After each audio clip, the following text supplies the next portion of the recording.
தவறுகளை சுட்டிக்காட்டி உணர்த்துவதில் நவீன நக்கீரரான இன்றைய கருத்தரங்க நாயகர் மதிப்பிற்குரிய திரு நெல்லைக்கண்ணன் அவர்களை தலைவர்கள் என்ற தலைப்பில் சிறப்பு சொற்பொழிவாற்ற அன்புடன் அழைக்கிறோம். அன்பிற்குரிய பெரியவர்களே, நான் நக்கீரன் இல்லை. நக்கீரன் ஒரு முட்டாள். ஏனென்றால் சிவபெருமானின் மனைவி தலையில் மனம் இருக்குமா இல்லையா என்று சிவபெருமானுக்குத்தான் தெரியுமே ஒழிய அது நக்கீரன் பேசியிருக்கிறது. ஆகவே சகோதரி, நான் நக்கீரன் இல்லை. நீங்கள் அதனை முதல்ல, இந்த தமிழ்நாட்டில் பல ஓமைகள் தவறாக பயன்படுத்தப்படுகின்றன. அவரு நாட்டில் இருக்கிற பெண்களை பற்றி சொல்லி இருக்கலாம். ஏனென்றால் கவிஞர்கள் பல பெண்களோடு பழகி இருப்பார்கள். ஆனால் இறைவன் தன் மனைவி குறித்து கேட்கிற பொழுது அங்கேயும் மனம் கிடையாது என்று சொன்னால் எவனுக்கு கோபம் வராது? சிவனுக்கு கோபம் வந்தது. அதுதான் விஷயம். ஆகவே ஓமைகள் தவறாக வருகின்றன நாட்டில். ஒரு தலைப்புத்தானே தந்தேன், அதற்கே இத்தனை தகராறா? இந்த தலைப்பை என்னிடம் கேட்டவரின் பெயரே உலக தலைவர்களிலே ஒரு தலைவரின் பெயர், ஸ்டாலின். உலகப் போரின் போது ரஷ்யாவிலே ஒரு இளைஞன் ஒரு புதிய தாது பொருளை கண்டுபிடிக்கிறான். ஸ்டாலின் அங்கே தலைவர். ஸ்டாலினை யாரும் பார்க்க முடியாது. ஆனால் அந்த இளைஞனை ஸ்டாலினை அழைத்து விடுகிறார், பார்க்க வேண்டும் என்று. அந்த இளைஞன் போகிறான். ஸ்டாலின் அந்த இளைஞனை பலபட பாராட்டிவிட்டு கடைசியிலே கேட்கிறார், உனக்கு ஏதேனும் ஆசை இருக்கிறதா? ஸ்டாலின் என்றால் அஞ்சுகிற நாட்டில் அந்த ரொம்ப யோசித்த அந்த இளைஞன் சொல்லுகிறான், நான் உன் பெண்ணை காதலிக்கிறேன். அவள் உன்னை காதலிக்கிறாளா என்று ஸ்டாலின் கேட்கிறார். அது தெரியவில்லை. நீ இப்பொழுது போ, அவள் உன்னை காதலிப்பாள். ஏனென்றால் இந்த நாட்டிற்கான பெரிய சாதனை நீ செய்திருக்கிறாய், அவள் உன்னை காதலிப்பாள் என்று ஸ்டாலின் சொல்லுகிறார். இந்த இளைஞன் திரும்பி போகிறான். போகிற பொழுது ஸ்டாலின் அவனை நிற்க சொல்லி மீண்டும் சொல்லுகிறாள், நீ போ, அவள் காதலிக்கிறாளா என்று பார். அவள் காதலிக்கவில்லை என்றால் நீ வருத்தப்படாதே. ஏனென்றால் நான் உன்னை காதலிக்கிறேன். நீ இந்த நாட்டிற்காக பார். தலைவர்கள் என்று தலைப்பு கொடுத்ததுனாலே அது தவறா? ஏன் நல்ல தலைவர்களை பற்றி பேசுவேன் என்று ஏன் நம்பக்கூடாது?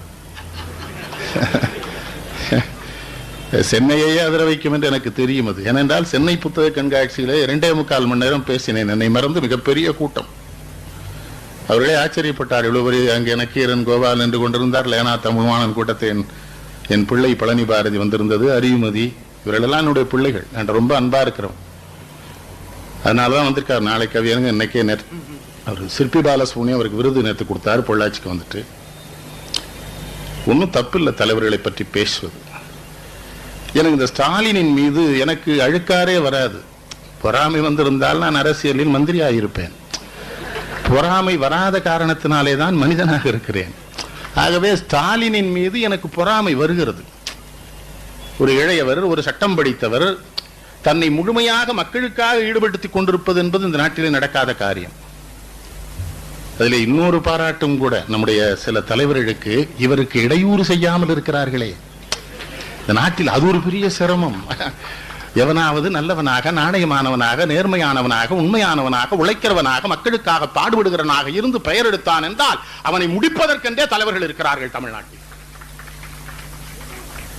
ஆனால் ஸ்டாலின், என் அருமை தோழனே, உன்னை முடிப்பதற்கென்று எவனும் முயலமாட்டான் என்று எனக்கு தெரியும். அப்படி எவனும் முயலுவான் என்றால் அதிலே முதல் பலியாக இந்த நெல்லைக்கண்ணன் வந்து நிற்பான். அவன் எத்தனை பெரிய கொம்பனாக இருந்தான். ஏனென்றால் ஒவ்வொரு ஊருக்கும் ஒரு ஸ்டாலின் வேண்டும். மக்கள் சிந்தனை பேரவை எது முந்தைய இந்தியாவை தெரிந்து கொள்வதும் எதிர்கால இந்தியாவை படைப்பதுமான, அதுதான் உங்கள் லட்சியமே. கோயில் இல்லா ஊரில் குடியிருக்க வேண்டாம் என்பது போல நூலகம் இல்லா ஊரில், எங்கள் ஐயா குமாரசாமி கூட சொன்னார், இந்த வருடமே நூலகம் வேண்டாம், இந்த வருடம் புத்தகம் வாங்கட்டும், அடுத்த வருடம் நூலகத்தை பார்ப்போம் என்று சொன்னார்கள். படிக்கணும். நான் எல்லாம் பள்ளிக்கூடத்தில் படிக்காதவன், வெளியில் வந்து படித்தேன். பழனி பாரதிக்கு என்ன ஆச்சரியம், எப்படி தினசரி படிக்கிறீர்கள் என்று கேட்பார். என்னோடு 28 ஆண்டு காலம் வாழ்ந்த என் மனைவிக்கே தெரியாது நான் எப்பொழுது படிக்கிறேன் என்று. ரொம்ப பச்சையாக சொல்லுதா இருந்தால் எனக்கே தெரியாது நான் எப்பொழுது படிக்கிறேன். எப்பொழுதோ எழுந்திருப்பேன், எப்பொழுதோ படிப்பேன். படிக்கிற பொழுதே அந்த புத்தகம் தேவையான புத்தகமாக இருந்தால் மனதிலே நின்று கொள்ளும், தேவையற்ற புத்தகம் விட்டுவிடும். குமாரசாமி ஐயா சொன்னார், கவர்ச்சி கவர்ச்சி எப்பொழுதும் இருந்திருக்கிறது, எந்த காலத்திலேயும் இருந்திருக்கிறது, என்றைக்கும் இருக்கும், என்றைக்கும் இருக்க வேண்டும். இருந்தால் தான் மனித குலம் தழைக்கும். அதிலே சிக்கல் செய்துவிடக் கூடாது. நீங்கள் நூற்களை படி என்பதற்காக மனைவியோடு வாழாதே என்று சொல்வது முழு முட்டாள்தனம். மனைவியே ஒரு நூல், அவளையே இவன் சரியாக படிக்கவில்லை என்றுதான் எனக்கு வருத்தம். வருத்தமே அதுதான் எனக்கு. இவர்கள் மனைவிமார்களையே படிக்காதவர்கள், இவர்களை போய் நூல்களை படியுங்கள் என்று இந்த ஸ்டாலின் சொல்லுகிறாரே என்று வருத்தம். முதல் அவளை படிக்க வேண்டுமே இவர்கள். புத்தகத்தை படிப்பதற்கு முன்பு மனிதர்களை படிப்பதற்கு இவர்கள் பயில வேண்டும். எனக்கு இன்னொரு ஆச்சரியம், நூலுக்கு பெயர் போனதே ஈரோடு தானே.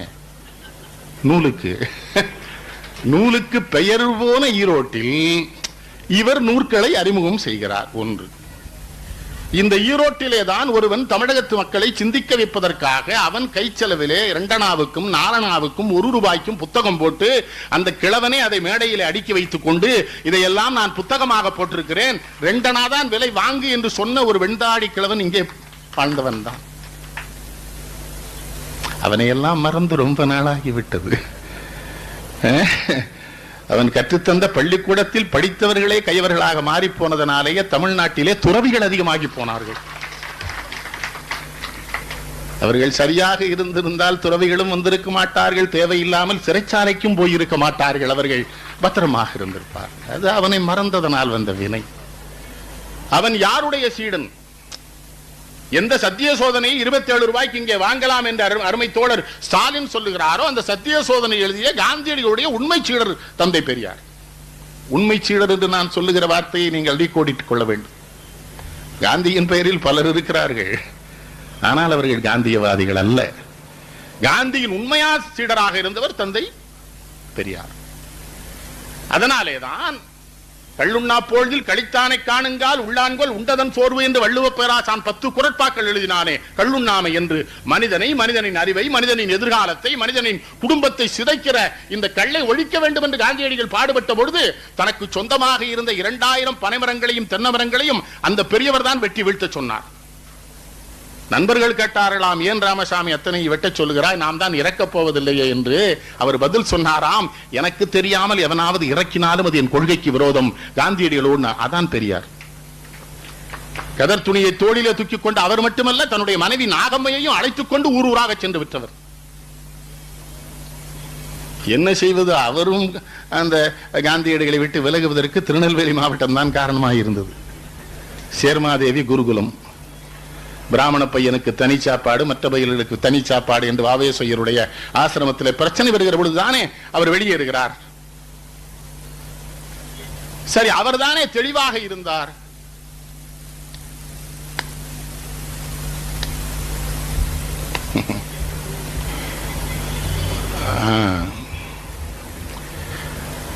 அவர் ஒருவர் தான். காந்தியடிகள் சுட்டுக் கொல்லப்பட்ட பொழுது பெரியார் தான் சொன்னார், இந்த நாட்டிற்கு காந்தி நாடு என்று பெயர் விடுங்கள். வேற எவனும் சொல்லல. அவர் சொன்னது போல இந்த நாட்டிற்கு காந்தி நாடு என்று பெயர் விட்டிருந்தோம் என்றால் அருப்புக்கோட்டையிலே கோட்சே வாழ்க என்று நம்முடைய தமிழ் இளைஞன் ஊர்வலம் நடத்தி இருக்க மாட்டான். நாம் பெரியார் சொல்லை கேட்கவில்லை. சரி, யாரை தலைவராக ஏற்றுக்கொண்டாரோ அந்த தலைவரோடவே வாதிடுகிற, அவரோடைய தெளிவுபடுத்திக் கொள்ளுகிற அந்த தேர்ந்த ஞானம் பெரியாருக்கு இருந்தது. அவையர் பிரச்சனையினால் வெளியேறுகிறார் சொல்லுகிறார், பிராமணர்கள் ஆதிக்கம் காங்கிரசிலே அதிகமாகிவிட்டது, மற்ற ஜாதியினருக்கு எந்த சலுகையும் இந்த நாட்டிலே நடக்கப் போவதில்லை என்று பேசுகிற பொழுது காந்திஜி பெரியாரை சந்தித்து பேச ஆசை கொள்கிறார். ராஜாஜியிடம் சொல்லுகிறார். தேவதாஸ் காந்தியும் ராஜாஜியும் பெங்களூரில் காந்தி தங்கி இருக்கிற பொழுது பெரியாரை அழைத்து செல்கிறார். நிறைய பேசுகிறார். ஏன் இந்து மதத்தை எதிர்க்கிறீங்கன்னு கேட்கிறார். யாரு? காந்தி. காந்தியடிகள் ஒரு செய்தி சொல்றாரு, மற்ற மதத்துல நீங்க ஒண்ணுமே செய்ய முடியாது ராமசாமி, ஏன்னா அதெல்லாம் காலம் தெரியும், கால அவகாசம் தெரியும். இஸ்லாம்னா ஸல்லல்லாஹு அலைஹி வஸல்லம் அதுல இருக்காரு, அங்க ஜீசஸ் கிரைஸ்ட் இருக்கிறாரு, அதுக்கு முரண்பட்ட செய்தி ஏதாவது நீ சொன்னா அவனுக்கு உன்னை கொன்றுவான், என்ன வெட்டிடுவானுங்க. ஆனா இந்த மதத்துல தான் என்ன வேணும் பேசலாமே, இதுல இருந்தான்னாங்கிறார் காந்தி. இவர் சொல்றாரு, அப்படி ஒரு மதமே கிடையாதுங்கிற பொழுது அதுக்கு அதுல ஏன் நான் இருக்கணும்ங்கிறார். யாரு? காந்திட்ட கேட்கிறார் பெரியார். அப்படி ஒரு மதமே இல்லை அப்படின்னு எப்படி சொல்றீங்க? இந்தியா முழுவதும் இந்த வழிபாட்டு முறைகள் எல்லாம் சேர்த்து பாரசீக நாட்டுக்காரன் இதை இந்துன்னு சொல்லிட்டான்னு மற்றவங்க எல்லாம் சொல்லியிருக்காங்க. ஐயா, இது ஒரு மதமே கிடையாது, அதில் நம்ம ஏன் இருக்கணும்? நம்ம இதுக்குள்ள இருந்தே போராடுவோமே, இதுல ஒருத்தனும் கேள்வி கேட்க மாட்டான், இதுலதான் நீ என்ன வேணாலும் பேசலாம், என்ன வேணாலும் செய்யலாம். ராமசாமி திரும்ப சொல்றாரு, யாரு? காந்தியடிகள். இவர் பதில் சொல்றாரு, இல்லைங்க முடியாதுயா, இல்ல நான் இருக்கிறத சரி பண்ணிடுறேங்கிறாரு காந்தி. உங்க மேல இருக்கிற அன்புனால மரியாதைனால சும்மா இருக்கிறானுங்க, ஆனா உங்களுக்கு தெரியாம நிறைய சேட்டை பண்றானுங்க, அதனால நீங்க அவனுங்களை நம்பாதீங்க. காந்தியடிகள் திரும்ப கேட்கிறார், ராஜாஜி உங்கள் நண்பராயிட்டு அவரை பற்றியுமா நீங்கள் அப்படி கருதுகிறீர்கள்? அவர் நல்ல தன்னலமற்றவர், தியாகி, நேர்மையானவர், எந்த லஞ்ச ஊழலையும் பொறுப்பில்லாதவர், ஆனாலும் பிராமணனுக்குன்னா அவங்க பக்கம் தான் அவர் நிற்பாரு.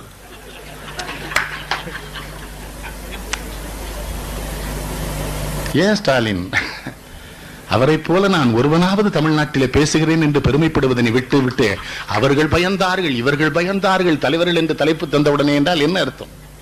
இது நான் பெரியாரிடம் படித்த நேர்மை. காந்திட்டு தான் சொல்றார், ரொம்ப நல்லவர், அது உண்மை, தன்னலமற்றவர், ஆனா ஜாதின்னு வந்தா அவரு காட்டி கொடுத்துருவார். ஏன் பிராமணர்களை நீங்க இவ்வளவு சந்தேகப்படுறீங்க? திரும்ப கேட்கிறார் காந்தியடிகள். இவர் சொல்றாரு, உங்களை வைசியன்னு ஒத்துக்க மாட்டேங்கிறான், உங்களையும் சூத்திரனாக்கி என்னையும் சூத்திரனாக்கிட்டு அதை மட்டும் பிராமணங்கிறான், அதனாலதான் போராடுறேங்கிறார் காந்திட்ட. இது உனக்கும் சேர்த்து தான், நீ என் தலைவன், உன்னை அசிங்கப்படுத்துறானே. அது என்ன என்ன ராமசாமி, சூத்திரன்னா என்னன்னு தேவடியா பையன் சொல்றான், உன்னி என்ன எது நேர்பட பேசுனால பாரதி அது வேணும். ஆண்மை ஆண்மை என்பது டாக்டர் பழனி காளிமுத்துவிடம் மருந்து சாப்பிட்டு வருவதில்லை, அது சிட்டுக்குருவிலேகியம் சம்பந்தப்பட்டது. நான் பேசுவது அந்த ஆண்மை அல்ல, ஆளுமை. ஆளுமைதான் ஆண்மை ஆகிறது. நேர்மையான, நாணயமான, உண்மையான கருத்துக்களை சொல்ல வருகிற பொழுது எவனுக்கு அஞ்ச வேண்டும்? மரணம் உறுதி. அதான பாரதி இங்க வந்து கருங்கல் பாளையத்தில் கடைசியில் பேசணும், மனிதனுக்கு. அது கூட இந்த ஸ்டாலின் தானே 82வது வருஷம் நடத்திக்கார், விவேகானந்தர் சொற்பொழி மாதிரி கருங்கல் பாளையத்திலிருந்து பாரதி ஜோதி, பாரதி ஊர்வலம்.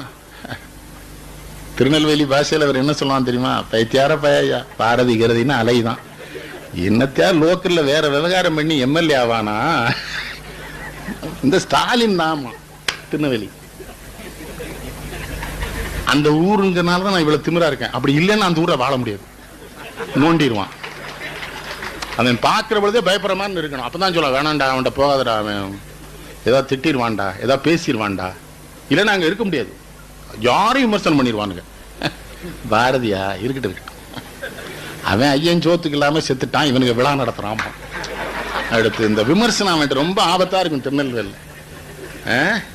பாரதி செத்த உடனே மணிமண்டபம் கட்டினார்ல கல்கி, அப்பந்தானே புதுமை புத்தகம் எழுதினார், ஐயா நான் செத்ததற்கு பின்னால் சிலைகள் வடிக்காதீர், நினைவில் விளிம்பில் கட்டி கல்லில் வடித்து வையாதீர், வானத்தமரன் வந்தான்கான் வந்தது போல் போனான்கான் என்று புலம்பாதீர், அத்தனையும் வேண்டாம் அடியனை விட்டு விடும். நான் புதுமை புத்தகம் இருக்கிற பொழுது சோறு போல பருவனடா சில எண்ணம்.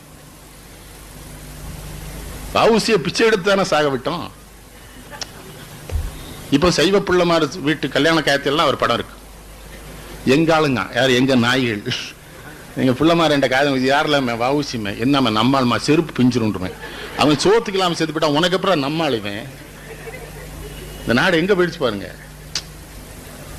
ஜாதிகள் அத்த ஒரு சமூகம் கொண்டு வர பாடுபட்டவர் தானே பெரியார். வளர்த்தவங்க யாராவது சரியா இருந்தாங்களா? அவர் சரியா இருந்தார். காரணம், ஆசையற்றவராக பெரியார் இருந்தார். அவர் நினைச்சிருந்தா தமிழ்நாட்டுக்கு முதல் மந்திரி அப்போ வந்திருக்கலாம். அவருக்கு ஆசை இருந்ததா? ஆசையை வைத்திருந்தால் ஆபத்துன்னு அவருக்கு தெரிஞ்சிருந்து. பதவி ஆசை இருந்தா இவன் சொன்னதெல்லாம் கேட்கணும். போய் கேட்டாங்க, என்னையா தேர்தலுக்கு வருவீங்களா? எதுக்கு? எல்லாம் முட்டா போய் சொல்றதையும் நான் கேட்கணும், வரமாட்டேன்ட்டார்.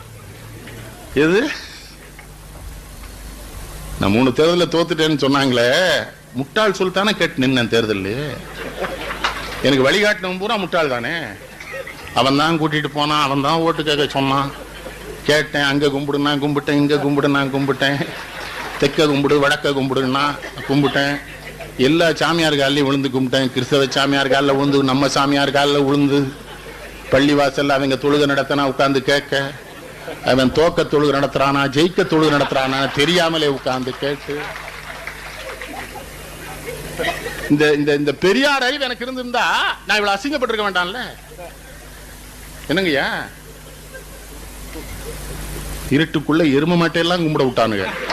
இங்க கும்பிடு அங்க கும்பிடுன்னு கும்பிட்டு எவ்வளவு பெரிய அசிங்கப்பட்டாச்சு. பெரிய நீங்களும் கூட மாட்டீங்கல்ல, நான் நிற்கும் போது நீங்க நின்னீங்க.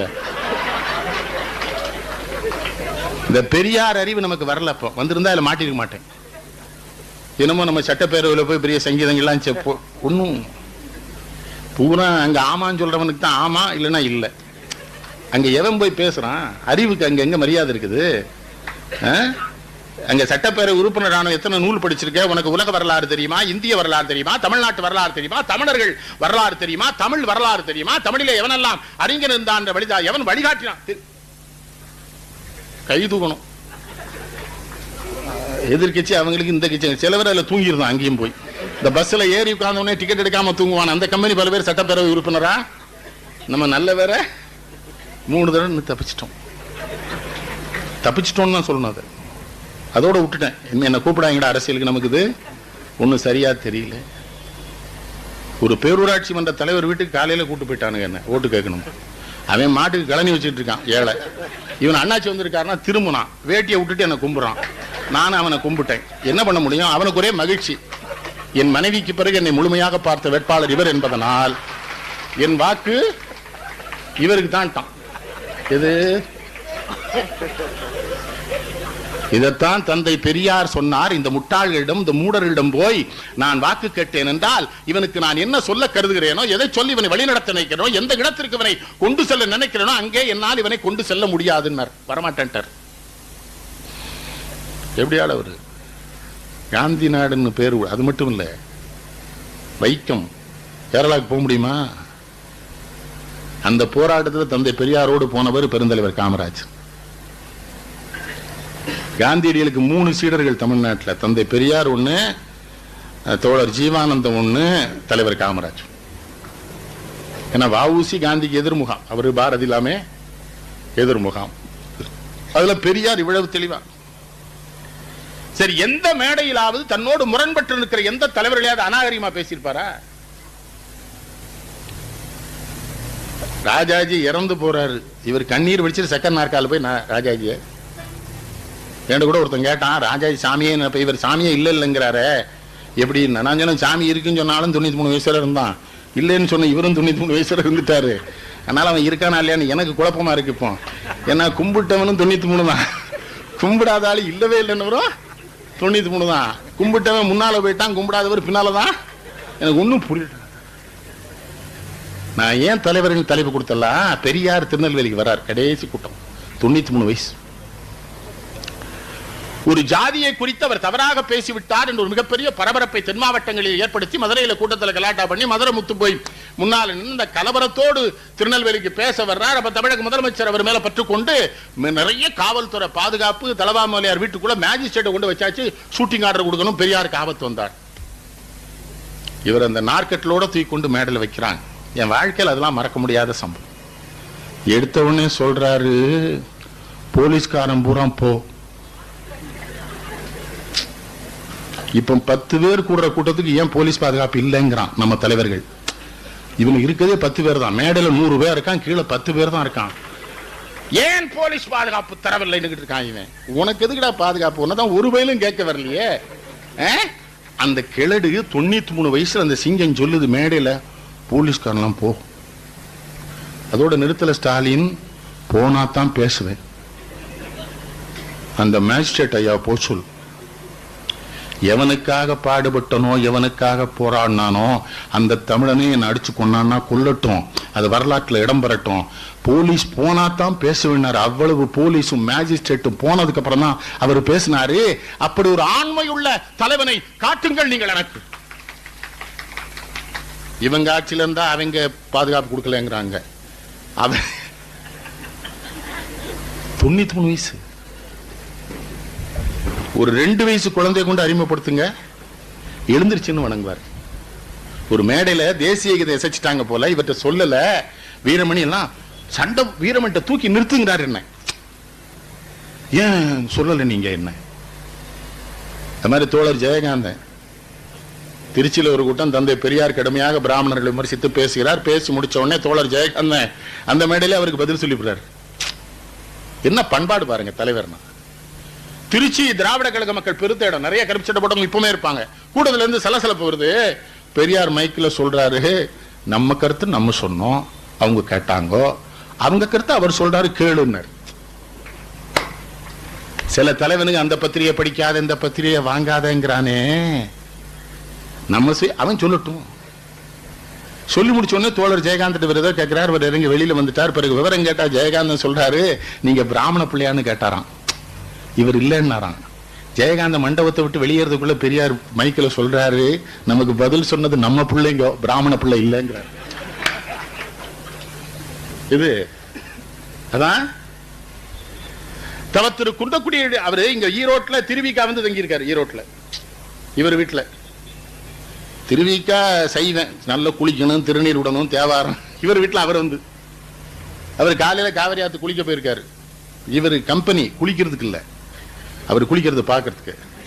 பெரியார் போய் உட்கார்ந்து இருக்காரு. அவர் குளிக்கிறார். குளிச்சு கரையேற பொழுது இவர் திருநீர் கொடுத்துருக்காரு. பெரியார் என்ன ராமசாமின்னு இருக்கிறார், நீ என் வீட்டு விருந்தாளி, அதனால உனக்கு என்னெல்லாம் தேவையோ அதை நான் செய்வேன். விருந்துக்கு போற வீட்டு பொம்பளை கூட்டிட்டு போயிறான் ஐயா தலைவன். என்ன ஸ்டாலின் அவர் எப்படி தவத்திரு குன்றக்குடி அடிகளார் அவர் நெருங்கிய நண்பர்கள். அடிகளார் மடத்துக்கு கூப்பிட்டார், அவர் ஒத்துக்கிட்டார், உள்ள போயிட்டார்.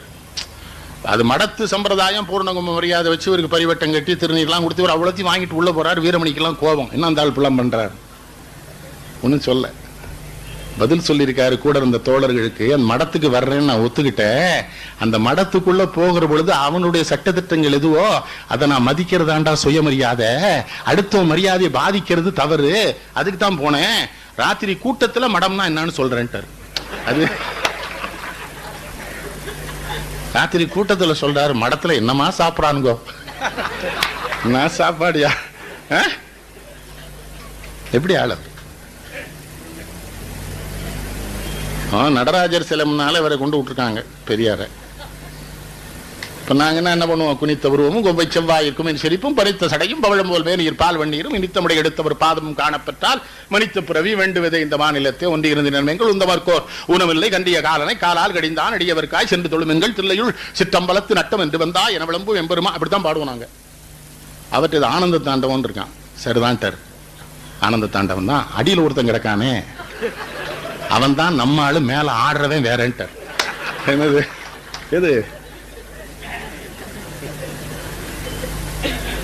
கடவுள் நம்பிக்கையை கொஞ்சம் கூட கைவிடாத காந்தியடிகளின் சீடர் மதுராய். ஆனா தான் கொள்கையில தெளிவா இருந்தார், எந்த குழப்பமும் அவருக்கு இல்ல. யாரிடமாவது போய் எதுக்காவது நின்றுக்காரா, எந்த தலைவரையாவது அவர் பயன்படுத்தினால் அது மக்களுக்காக பயன்படுத்தியிருப்பார். காமராஜரோட தொடர்புங்க, ஒரு முதலமைச்சர் இந்த மக்களுக்கு நன்மை செய்யணும்.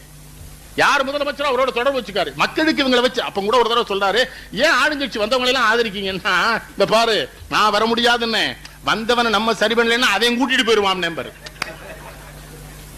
பல பேர் அப்படி போயிட்டானே. ஹிந்து குடும்பத்துல சம்பந்தம் பண்ணா பெருமை நினைக்கிறானே, தப்பு தப்பா போயிட்டானுங்களே. அவர் போலே கடைஸ்வர சரியா வச்சிருந்தாரு. நிறைய பிராமண நண்பர்கள் அவருக்கு. திருச்சியில ஒரு பிள்ளையார் கோயில் அவங்க அப்பா எழுதி வச்சிருக்காங்க, பிராமணர்களுக்கு சாப்பாடு போடணும்னு. பெரியாரு சாப்பாடு போடலன்னு வழக்கு திருச்சியில. என்ன அறிவு பாருங்க அவருக்கு. ஏன் அவர் அறிவா இருந்தாரு, பள்ளிக்கூடத்துக்கு போகல. நீங்க அதை தெரிஞ்சுக்கணும். போயிருந்தா புடுங்கி இருப்பானு அறிவை. நான் ஏன் அறிவா இருக்கேன், போகல. அதனாலதான் நான் எங்க வந்தேன், நூலகத்துக்குள்ள வந்து அரங்கின்றி வட்டாடியத்தே நிரம்பிய நூலின்றி கோட்டி உழல்னால எங்க அப்பன் வள்ளுவன்.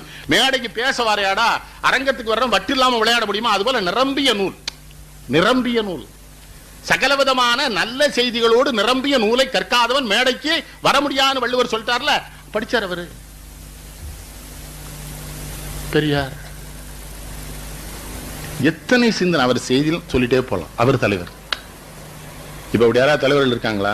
ஒவ்வொரு காசுக்கும் கணக்கு வச்சார்.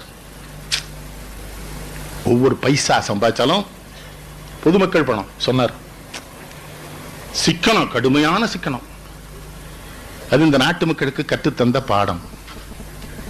இப்ப நம்ம ரொம்ப சிரமப்படுறது ஊதாரித்தனத்தினாலதான். அடுத்தவன் வீட்டு பொறாமை ஒன்னிடாங்கிறானே, எது 28,000 ரூபாய் செத்தான், அவ்வளவுதான். உன்னிடா இல்லைன்னு அந்த டிவியில தெரியாத படம். நல்ல செய்திகளோட வருத, ஆனந்தம், கோலங்கள், முகூர்த்தம், செல்வி. இந்த சரிதா பிள்ளை நல்ல நடிக்கணும்னே இதை படுக்க போட்டு எந்திரிக்கவே விட மாட்டேங்கிறா ராதிகா. ராதிகாவுடைய சேட்டையை பார்த்தீங்களா, அது ஒரேடியா படுக்க போட்டா. ஏன்னா அது இதை தாண்டினும், அது சிறப்பா நடிக்கும். இந்த கழுத்துக்கு மேல நடிக்கிற நடிகை சில பேர் உண்டு. சாவித்திரி, மீனாகுமாரி, சரிதாலாம் இல்லையா? அந்த கண்ணு காதல ஓடிய மதர் விழியுமா செயங்கொண்டா. இளையொன்று இரண்டு வகிர்சை, இளையொன்று இரண்டு வகிர்சை ஏந்து நுண்ணடை வெள்ளை குளையொன்று இரண்டு கொண்ட வெளியனங்கம்மா. யாரு? புகழேந்து. இந்த கண்ணு சேல் அகட்டிய மாதர்மம் இல்லையா? பக்கத்து வீட்டுக்காரன் பொறாம ஒன்னிடம் தானே விளம்பரம் போடுறான். அது 2 கொம்பு முளைச்சு வேற ஒண்ணு வருது. அதுக்கு இது புரியல நமக்கு. பெண் விடுதலைக்கு அவரை மாதிரி பாடுபட்டவங்க யாரும் உண்டு? தந்தை பெரியார் போல. கணவனோடு வாழ பிடிக்கவில்லை என்றால் அந்த நிமிடத்திலிருந்து அந்த பெண்ணை விலகி போக அனுமதி, நீதிமன்றத்துக்கு போக விடாதுன்னார். இது அவருக்கு முன்னால ஒருத்தன் சொன்னா. யாரு தெரியுமா?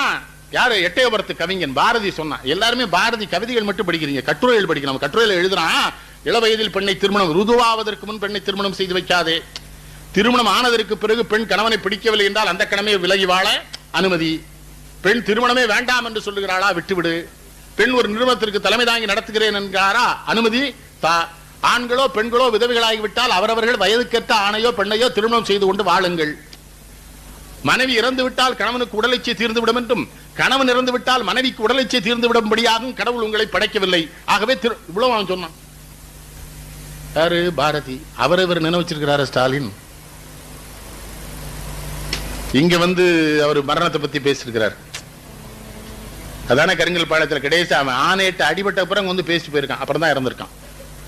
யாரு? பாரதி. சொன்னார பெரியார் பெண்கள் விடுதலைக்கு? வேற யார் சொன்னாங்க? அதை முதல் மனைவி இறந்ததற்கு பிறகு தான் பொதுமக்களிடம் வந்து சேர்த்த பணங்களை பாதுகாக்க தன்னை பார்த்து கொள்ள ஒரு பெண்ணை திருமணம் செய்து கொண்டார். தப்பு இல்லையா? அது இருக்கும்போதே தான் பண்ணக்கூடாது. அப்ப கூட பண்ணலாங்கிறாங்க. சித்திக்கு என்ன இஸ்லாத்துல, அதுல கூட இஸ்லாத்துல ஒரு வழக்கம் இருக்கு. முதல் மனைவி ஒத்துக்கிடணும். ஸல்லல்லாஹு அலைஹி வஸல்லம் என்ன சொல்றாரு? நீ எத்தனை 5 பெண் வரை திருமணம் செய்யலாம். எப்படி? பொருளாதார ரீதியிலேயும் உடல் ரீதியிலேயும் அவளை யாரால் திருப்திப்படுத்த முடியுமோ அவன். எங்க உள்ளூர் டீ கடை காசா பண்ணிட்டான். நான் அவனை ஏசினேன், இந்த பொண்டாட்டிக்கே சோரோட வக்கீல் இல்லை, ஏமல 2ஆ கட்டினேன்னு. உண்மையவன் குரான் படிக்க சொன்னாங்க. அவன் கல்யாணம் பண்ண தப்பு இல்லைங்க, நீ ஏன்டா குரான் படிச்சான்றான். நான் என்ன செய்யறது? இவர் ஆரம்ப காலத்துல அந்த திருச்சி சொன்ன பிள்ளையார் கோயில் பிராமணர்கள் இவர் மேல வழக்கு போட்டாங்க, இவர் சோறு போடலன்னு. நீதிமன்றத்துக்கு பெரியார் வந்தாச்சு. நீதிபதி கேட்கிறார், என்ன ராமசாமி சோறு போடலையாமன்? இல்லைங்க போட்டாங்க, அவங்க சாப்பிடலங்கிறார். உடனே நீதிபதி, ஏயா சாப்பிடலையான்னு? அவர் வேற ஜாதிக்காரங்க வச்சு பொங்கி போடுறாருன்னு. என்ன ராமசாமின்னாரு நீதிபதி, எங்க அப்பா பிராமணங்களுக்கு சோறு பொங்கி போடணும் எழுதியிருக்காருங்க, யாரை வச்சு பொங்கி போடணும்னு எழுதலைங்க. எது வழக்கு தள்ளுபடி போ ராமசாமிட்டார் அவர் நீதிபதி. அறிவு அற்றம் காக்கும் கருவிங்க. எங்க அப்பா வெள்ளுவேன். எது அறிவு? அற்றம் காக்கும் கருவி. அறிவு இருக்கிற அவனை தோற்கடிக்க முடியுமா? பெரியாரெல்லாம் படிக்கணும் நம்ம இளைஞர்கள். அதுக்கு இங்க நூல் வாங்கணும். திராவிட இயக்கத்து தோழர் இங்க பெரியாருக்குன்னே ஒரு அமைப்பு வச்சிருக்காங்க. அங்க போய் இந்த புத்தகத்தை வாங்கி படிங்கிறேன். எனக்கு ஏன் புகழ் இப்ப அமெரிக்கால கூப்பிடுறான், லண்டன்ல கூப்பிடுறான், அங்க கூப்பிடுறான். நான் கேட்ட பணம் தராங்க, பெரிய பெரிய மனுஷங்கள்லாம் கை கட்டி வந்து நிக்கிறாங்கன்னா எதுக்கு? படிக்கிறேன், பயப்படுறேன்.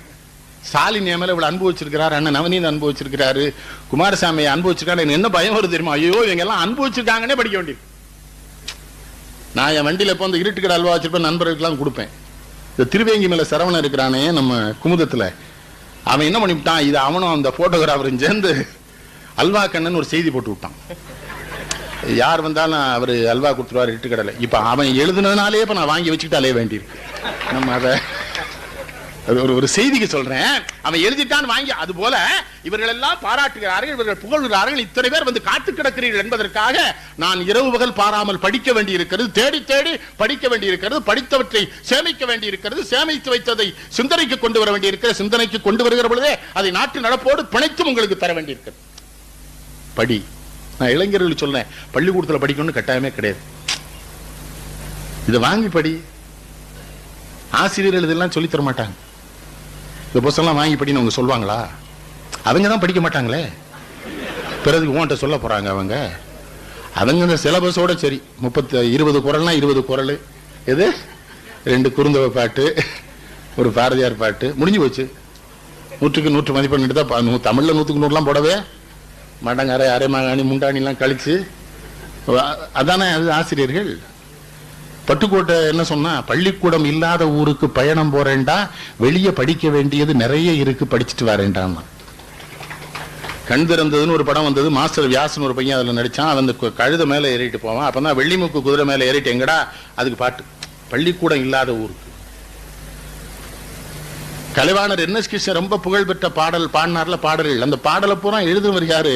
பூளவாடி நாராயணகவி, உடுமலைப்பேட்டை. எழுதுனது நாராயணகவி, பேர் வந்தது கலைவாணருக்கு. இல்ல மொழியும் பிரச்சனை இல்லை, ஏன்னா அவருக்கு நாராயணகவிக்கு தாய்மொழி தெலுங்கு. என்ன ஸ்டாலின் நாராயணகவி புத்தகம் இருக்கும்னு நினைக்கிறேன் எங்கேயாவது. எனக்கு இன்னொன்று ஸ்டாலின் பிடிச்ச சொன்னார் பார்த்தீங்களா, உங்களுக்கு ஒத்துக்கொள்ள முடியாத, உங்களுக்கு சரியான வழிகாட்டாத தவறான புத்தகங்கள் இருந்தா வாங்காதீங்கன்னு. அதான் பேர் வாஸ்து சாஸ்திரம்னு இருக்கும். வாங்கிறாங்க, வீடு வீணா போயிடும். மொத்த வீட்டையும் இடிச்சு, எங்க ஊர்ல ஒருத்தன் எல்லா பக்கத்தையும் இடிச்சிட்டான். இப்ப கக்கூஸ் மட்டும் தான் மிச்சம். என்னலன்னு கேட்டேன், இதை எங்க கட்டணும்னே சொல்ல மாட்டேங்கிறான் ஆச்சு, மத்த எல்லாம் சொல்லிட்டான். இத நான் இங்க இருக்கிற பெரியவங்கிட்ட, வயசுல முதிஞ்சவங்கிட்ட கேட்க, 10 வருஷத்துக்கு முன்னால அது உண்டாயா வாஸ்துசாஸ்திரம்? புதுசா உண்டாக்கிட்டான். இதெல்லாம் பெரியார நம்ம சரியா பின்பற்றாததுனால நமக்கு வந்த வேணை. அவர் இதெல்லாம் நம்பாதேன்னு சொன்னாரு. ஐயா, எல்லா பத்திரிகையிலையும் ஜோசியம் போடுறாங்க. ஒண்ணுல எனக்கு கேடுன்னு போடுறாங்க ராசிக்கு. இன்னொன்னு சொல்லாங்க இந்த வாரம் பூரா வெற்றின்னு போட்டிருக்காங்க. இன்னொன்னு போட்டிருக்காங்க காதல் வெற்றி அடையும்னு போட்டிருக்காங்க. நான் எங்க போய் இப்ப காதலிக்க யார்? இன்னொன்னு போட்டிருக்காங்க வருமானம் பிச்சு கொண்டு வரும்ங்கிறாங்க. நானும் எல்லா பக்கமும் பாக்குறேன், ஒரு பக்கமும் பிக்கிறதா? அப்போ ஒரு ஜோசியத்தை கேட்ட, இது எப்படி என்னாச்சு நீங்க எழுதுறீங்கன்னு. ஒவ்வொரு வாரமும் ஒரு ராசிக்கு உண்டா ஒரு ராசிக்கு மாத்தி போட்டுருவோம், அவ்வளவுதான். வருஷத்துக்கு ஒரு தடவை தான் எழுதி கொடுப்பாராம். பத்திரிகைக்காரங்க மாத்திக்கிடுவாங்க. இந்த வாரம் கடகராசினா அப்புறம் சிம்மராசிக்கு போட்டு அது மீன ராசிக்கு. எனக்கு என்ன அவமானமாக இருக்கிறது என்றால், இங்கேதான் பெரியார் என்கிற ஒரு கிழவன் 93 வயது வரை இந்த பிரச்சனைகளுக்காக உங்கள் மத்தியில் ஓடாடி திருந்தான். அவனை பின்பற்றி இருக்க வேண்டாமா? நம்ம மாட்டேங்கிறானே. அவர் ஒரு தலைவர். அப்புறம் ஜீவானந்தம், அவரும் காந்தியடிகள் செய்யறது தானே. நாகர்கோவிலை விட்டு பூதப்பாண்டி சொரிமுத்து புள்ள நேர எங்க சிராவையில போய் செட்டியார் ஊர்ல போய் ஒரு ஆசனம் அமைக்கிறார், காந்தி ஆசனம். அவர் காந்திக்கு கடிதம் எழுதுறார், நீங்கள் வர்ணாசிரம தர்மத்தை, வர்ணாசிரம தர்மம் இருக்கட்டும், அதுல தீண்டாமை இருக்கக்கூடாது, ஜாதிய பாகுபாடுகள் இருக்கக்கூடாது, ஆனால் வர்ணாசிரமம் இருக்க வேண்டும் என்கிறீர்கள், ஆணுக்கு பெண் சரிநிகர் சமானம் இல்லை என்று சொல்கிறீர்கள், இந்த 2 கருத்தையும் என்னால் ஒத்துக்கொள்ள முடியாதுன்னு எழுதுறார். யாரு கடிதத்தை? ஜீவா காந்தியடிகளுக்கு. மறந்துடாதீங்க, காந்தியடிகள் எவ்வளவு பெரிய மனுஷன். லெட்டர் எழுதுனா பதில் போடணும். இப்பெல்லாம் பல பேருக்கு லெட்டர் எழுதுனா போய் சேர்ந்த விஷயமே நமக்கு தெரிய மாட்டேன். இடையில எவனோ உருவிடுறான், அதை இந்த லெட்டர் அங்கே போயிடக்கூடாதுன்னு. சில இடத்துக்கு லெட்டரே நீங்க எழுத முடியாது, அதெல்லாம் அங்கே. ஆனா காந்தியடிகள் லெட்டர் கிடைக்குது. அவர் சிராவையிலுக்கு கடிதம் எழுதுறாரு, அன்பு ஜீவா, உங்கள் கருத்து என்னை இரவு முழுவதும் தூங்க விடவில்லை, நான் ரொம்ப சிந்திக்கிறேன், தமிழ்நாட்டுக்கு வருகிற பொழுது உங்களை சந்திக்க விரும்புகிறேன். காந்தி காரைக்குடிக்கு வர்ற காந்தி என்ன பண்றாரு, இந்த மாதிரி ஜீவானந்தத்தை பார்க்கணுங்கிறாரு. அப்ப ராஜாஜி சொல்றாரு, நாங்க அழைச்சு கூட்டு வர்றோமேங்கிற. நான் தான் அவரை போய் பார்க்கணுங்கிறாரு காந்தி. அந்த தலைவரை பாருங்க, நான் போய் பார்க்கணும் அவரை. சிராவையில் ஆசிரமத்துக்குள்ள காந்தியடிகள் வர்றாரு. ஜீவானந்தம், ஜீவா யாருன்னு கேட்கிறாரு. ஜீவா போய் நிக்கிறாரு. அவர் எதிர்பார்க்கல, 20 வயசு பையன் ஜீவா. இப்படி பாக்குறாரு, நீங்களா ஜீவானந்தம்? ஆமா. என்னமா எழுதியிருந்தீங்க? உட்கார்ந்து. பெரியாரை விட கடுமையாக ஜீவானந்தம் பேசுகிறார் காந்தி. வர்ணாசிரம தர்மத்தை முற்றிலும் ஒழிக்க வேண்டும், ஆணுக்கு பெண் சமம் இல்லை என்று நீங்கள் எப்படி சொல்லலாம்? காந்தியடிகள் ஒத்துக்கல, திரும்ப மாத்தி பேசுறாரு. அப்ப சொல்றாரு, எல்லா தவறுகளையும் செய்கிற ஒரு பிராமணனை நீங்கள் சூத்திரன் என்று தானே சொல்ல வேண்டும், அவன் எப்படி பிராமணன் கேட்கிறார். யாரு? ஜீவா. காந்தி சொல்றார், அவன் கெட்ட பிராமணன் சொல்றாரு காந்தி. ஜீவா சொல்லுகிறார், இனிமேல் உங்கள் தலைமையில் இருப்பதை பற்றி நான் யோசிக்க வேண்டியது வரும். அவன் தலைவன். எதுக்கு தலைவரின் தலைப்பு கொடுத்தோம் தெரியுமா? தான் நேசிக்கிற, தான் போற்றுகிற குத்தியட்டி ஒரு புறத்தில் குத்த வேண்டும், கோடரியால் ஒரு புறத்தை பிழக்க வேண்டும், ரத்தம் வர தடியடியா ரணம் உண்டாக்கி நாற்புறமும் பலர் உதைத்து நலியத்திட்ட அத்தனையும் நான் பொறுத்து அகிம்சை காப்பேன் என்று சொன்ன உத்தமர் காந்தியடிகளின் சீடராக இருக்கிற ஒரு 20 வயது இளைஞன், ஒரு பள்ளிக்கூட ஆசிரியர், அவன் நேருக்கு நேர் காந்தியிடம் சொல்லுகிறான், உன்னுடைய தலைமையை குறித்து நான் மறுபரிசீலனை செய்ய வேண்டிய வரும். இதுல 2 சிறப்பு.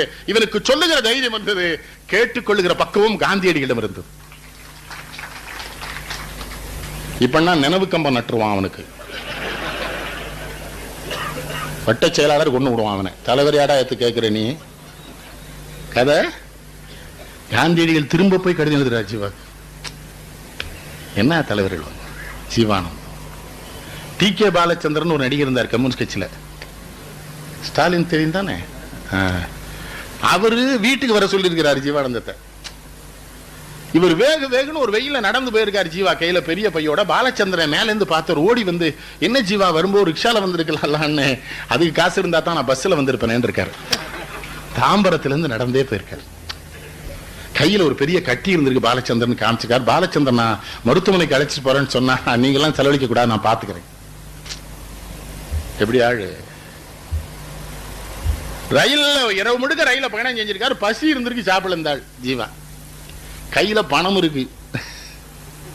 ஒரு தோழன் கேட்டிருக்கான், ஏன் சாப்பிடாம வந்தீங்க? ஒரு டீ வாங்கி கொடுத்துருக்காரு ஸ்டேஷன்ல. என்ன சாப்பிடலையா? சாப்பிடல, காசு இல்லைன்னு.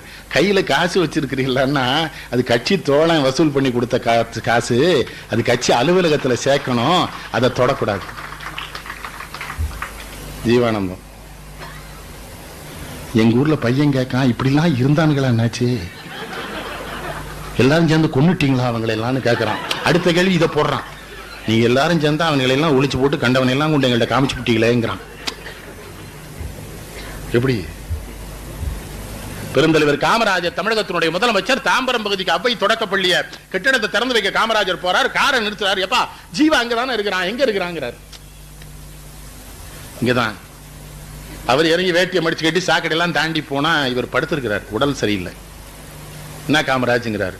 என்னடா உடம்பு சரியில்லையா? அந்த மனைவியை கூட்டு சொல்றாரு, மருந்து வாங்கி கொடுத்தியாமா? இல்ல காசு இல்லையா? இப்ப நான் கொடுத்தாலும் வாங்க கூடாது மனைவன், அவனுக்கு கொடுத்துருவேன், வாங்க கூடாதுமா. நான் என்ன பண்றேன், இந்த மருந்துக்கு இந்த தாம்பரம் இந்த சேரியில இருக்கிற அவ்வளவு பேருக்கு மருந்து வாங்கி கொடு காமராஜ் போதுன்றார். காமராஜ் சொன்னாரு, இந்த அவ்வை தொடக்கப்பள்ளியை தொடக்கி வைக்க போறேன்டா, நீ வரலையா ஜீவாங்கிறாரு. இல்ல அதை துவக்க விழா நடத்தினோடனே நான் தாங்கிறாரு. அப்ப நீ வந்துருங்கிறாரு, நீ போன ஒரு அரை மணி நேரம் கழிச்சு வரேங்கிறாரு ஜீவா. அவரு காமராஜ் காத்துட்டு இருக்காரு, ஜீவா வரேன் இருக்கான், வரட்டும். ஏன்னா அவருக்கு தானே தெரியும் இவர் யாருன்னு. ஜீவா இப்ப அரை மணி நேரம் கழிச்சு போறாங்க, ஏன் ஜீவா அரை மணி நேரம் தாமதமா வந்தேன்னு. ஒத்த வேட்டி தாண்டா இருந்தது காமராஜ், துவைச்சு காய போட்டிருந்தேன், கெட்டிட்டு வர்றதுக்கு தாண்டா அரை மணி நேரம். இப்ப வேட்டியை எங்க அவுத்து வைக்கிறான்னே தெரியலையே. அவன் ஒரு வேட்டியோட வாழ்ந்திருக்கானே ஜீவானந்தம். கொஞ்சம் நினைச்சு பாருங்க, எவ்வளவு பெரிய ஆளு. அவர் மனைவிக்கு ஒரு வேலை போட்டு கொடுத்தார் காமராஜ். அது அவருக்கு தெரிய விடாம கடையேஸ்வர அவர் நண்பர்களை பூரா கூட்டு சொல்லிட்டார், காமராஜ் உங்களை எல்லாம் கும்பிட்டு கேட்டுக்கிறேன்டா, அவளுக்கு ஒரு வேலை போட்டு கொடுத்துறேன், அவன் ரொம்ப சங்கடப்படுறான், அவன்லாம் சங்கடப்பட்டா நமக்கு ஆகாதுடா, அவன் எல்லாம் பாடுபட்டு வந்த நாட்டு விடுதலைக்காக, யாரும் அவன்கிட்ட சொல்லிடாங்கன்னு காப்பாத்திருக்காரு அந்த ரகசியத்தை. நினைச்சு அப்படி தலைவர்கள். காந்தி சீடர், அவர் காந்தி சீடராக இருந்து பெரியாரின் தோழனாக மாறினார். பகத்சிங் நான் ஏன் நாத்திய நானேன்னு எழுதின அந்த கட்டுரையை இவர் அச்சிட்டு வெளியிட்டது தானே ஜீவா உள்ள போயிட்டார். தந்தை பெரியார் தானே அப்புறம் விடுதலை பண்ணி கொண்டு வந்திருக்காரு ஜீவாவை. தந்தை பெரியார் சொல்றாரு, எதிரிகளும் தன்னுடைய கருத்தை ஏற்றுக்கொள்வது போல அவர்களையும் முற்றிலும் தன் பக்கம் மாற்றுகிற திறமை தமிழ்நாட்டில் ஜீவானந்தம் ஒருவனுக்கே உண்டுன்னு பெரியார் சொல்லியிருக்காரு. ஜீவானந்தம் சர்தானா ஸ்டாலினுடைய செய்தி.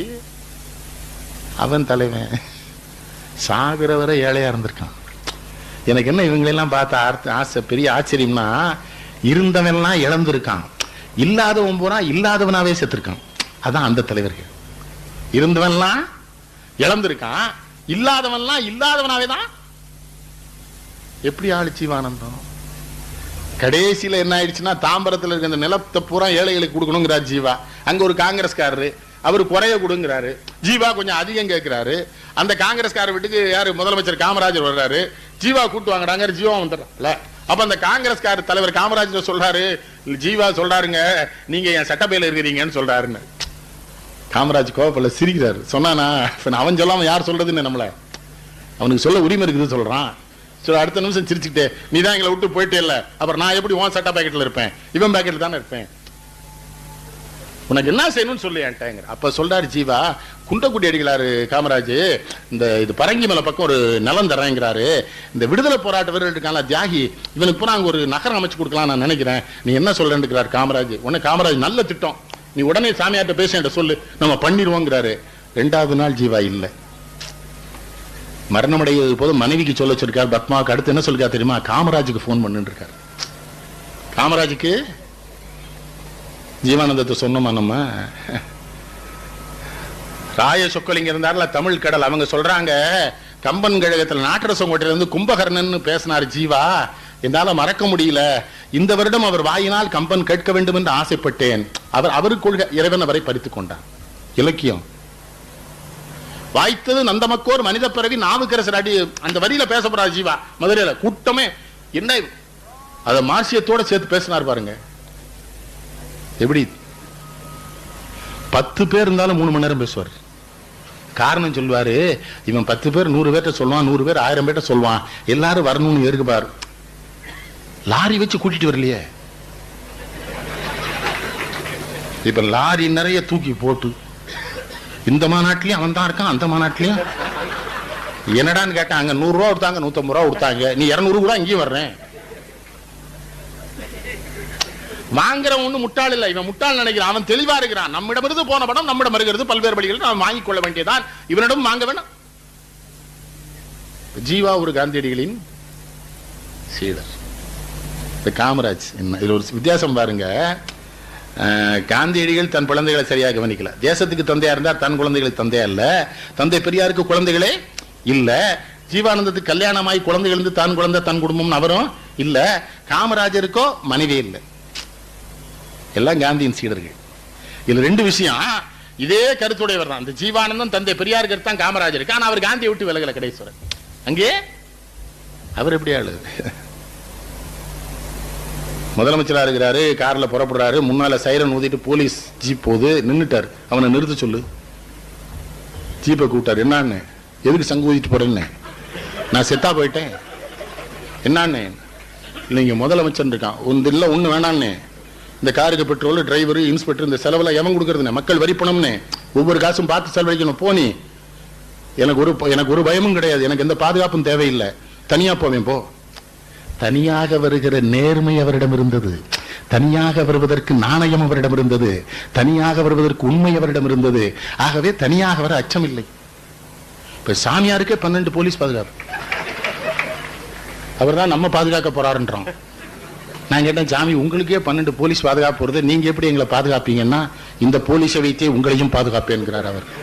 ஆனா போலீஸ்காரன் என்ன சொல்றான், என்னைக்காவது நான் தான் சுட போறேன், இவனை எந்த ராத்திரி எங்க போறானே தெரிய மாட்டேங்குது, கண்ட விஷயத்துக்கெல்லாம் பாதுகாவலா நிக்க வேண்டி இருக்குது இவனுக்கு, அவன் டென்ஷனா இருக்கான். இது பெரியாரின் சீடர்கள் சரியாக இருந்திருந்தால் சதுர்வேதியின் முதுகிலே கை வைத்து தள்ளுகிற காவல்துறை ஜெயேந்திர சரஸ்வதி மீது கை வைக்காத காரணம் என்ன? கற்பழிப்பு குற்றங்களுக்கும் கொலை குற்றத்துக்கும் ஆளான ஒரு துறவியை போலீஸ் தொட மறுக்கிறது. போகிற காவல்துறை ஆணையாளர்கள் காலிலே காலணியே இல்லாமல் போய் அவரை வணங்குகிறார்கள், அவரை சாமி சாமி என்கிறார்கள். ஆனால் 4 வேதங்களை முறையாக கற்ற ஆசாரி குலத்திலே, விஸ்வகர்ம குலத்திலே ஒரு சாதாரண சாமானியனாக, பிராமணர் அல்லாதவனாக பிறந்த சதுர்வேதி இருக்கிறானே, அவனை முதுகிலே கை வைத்து போலீஸ் தள்ளுகிறது. எங்கே பெரியார்? நான் கேட்டேன் ஒரு போலீஸ்காரன், ஏன்டா அந்த சாமியை தொடமாட்டேங்கிறீங்க? அது தீட்டுங்கிறான். அவருக்கு ஆடான இல்ல, எனக்கு தீட்டியா? இவ்வளவு தப்புன பையில தொட்டு எனக்கு தீட்டு வந்துடக்கூடாதுன்னு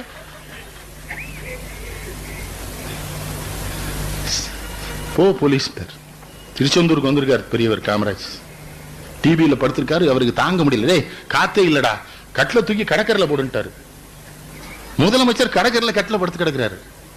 என்னங்க ஏன்னு, ரொம்ப நாள் அப்படித்தான்டா படுத்து கிடந்தேன்றாரு. இப்ப பிறக்கும் போதே ராஜராஜ சோழனுக்கு பிறந்தேன்றானே, பொய்யும் புலையும் அநியாயத்துக்கு சொல்றானுங்களே. அவர் வெளிப்படையா சொல்றாரு, நான் கடற்கரையில கிடந்தவன் தானடா, போய் இந்த பெரிய விஷயம் பண்ற நீ. திருநெல்வேலியில சங்கர் ரெட்டியா இருந்தார், அண்ணனுக்கு தெரியும், நாங்குநேரி எம்எல்ஏ. ரத்னாடா கிருஷ்ணன் ஒரு சினிமா திறந்து பார்வதினு ஒண்ணு கட்டுறாரு. அப்ப பசுபதி திருநெல்வேலி கலெக்டர்.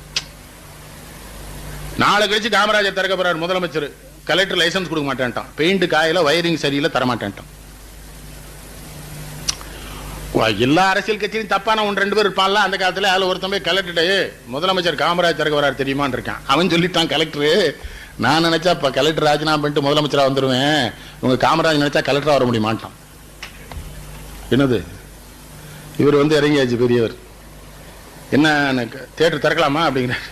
ஐயா அதுக்கு லைசன்ஸ் கொடுக்கல. கொடுக்காட்டானா நான் திறந்து வச்சு போனா லைசன்ஸ் கொடுத்த அப்புறம் நடத்திக்கோ. லைசன்ஸ் கொடுக்கலையா அப்படின்லாம் கேட்கல.